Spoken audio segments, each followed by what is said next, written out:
അപ്പൊ എങ്ങനാ ഇന്ന് നടക്കൂ? അങ്ങനെ ചുമ്മാ അതങ്ങ് നടക്കൂ? എനിക്കിവിടെ തോന്നണ്ടേ? തോന്നിക്കൂടെ?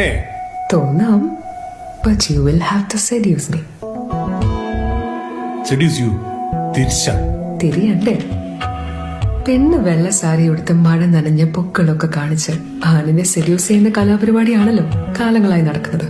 ഒരാണും തിരിച്ച് സ്ത്രീയെ മോഹിപ്പിക്കുന്നതിനെ കുറിച്ച് ചിന്തിച്ചിട്ടില്ല. നടക്കൂ? ശരിക്കും പറഞ്ഞ ഇങ്ങനെയൊക്കെ സംസാരിക്കുന്നൊരു പെണ്ണിനെ ആണിന് പേടിയാണ്. ഇതിനെപ്പറ്റി വ്യക്തമായ ധാരണയുടെ ഒരു പെണ്ണിനെ എക്സൈറ്റ് ചെയ്യിക്കാൻ ചിലപ്പോ. Why don't you try? I will. Can I touch you? തൊടാതെ പറ്റില്ലേ സെഡ്യൂസ് ചെയ്യാൻ? തൊടാതെ ഇപ്പൊ എങ്ങനാ?